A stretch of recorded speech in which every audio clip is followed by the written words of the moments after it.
Hello researchers, how are you? I hope you're fine and doing well. Now you can see on my table I'm having Raspberry Pi 2 and Raspberry Pi 3.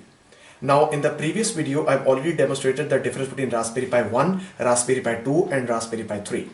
Now as we know that Raspberry Pi 2 is still, you can say, the current version and you can say the most adaptable model right now by users, and even Raspberry Pi 3 has been launched.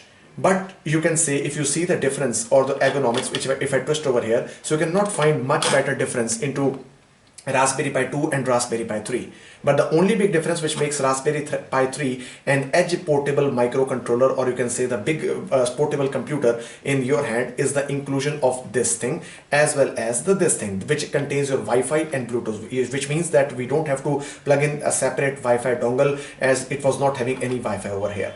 But the rest of the things which I can find is somewhat, you can say, a disappointment for me, because rather than to have you can say just a Wi-Fi and Bluetooth, it was not a major upgrade as compared to Raspberry Pi 2.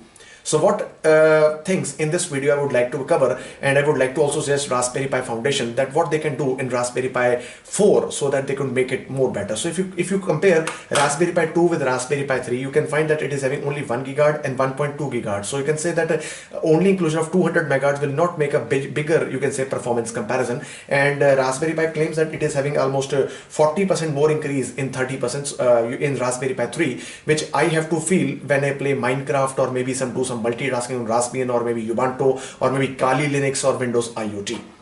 So what I can suggest is that what I feel that it should be there in Raspberry Pi, that you can see that the USB ports, again you can have all the 4 USB ports as USB 2.0. So might be the Raspberry Pi Foundation would have done that inclusion of USB 3.0 ports, and the Ethernet has been taken same, that is 10/100. So what I can see is a high speed that may be 10/100 or maybe 1 Gbps.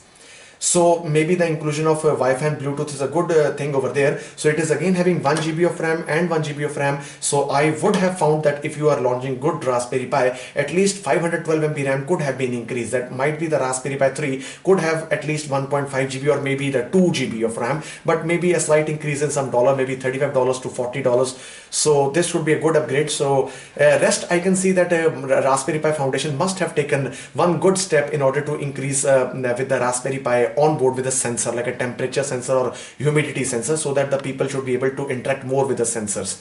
So what we can expect in Raspberry Pi 4 and what I feel like for Raspberry Pi 4 I will be covering in the next video, so that video can be a good eye opener for whole of the world as well as for the Raspberry Pi Foundation, that what they can do for Raspberry Pi 4 if they are launching.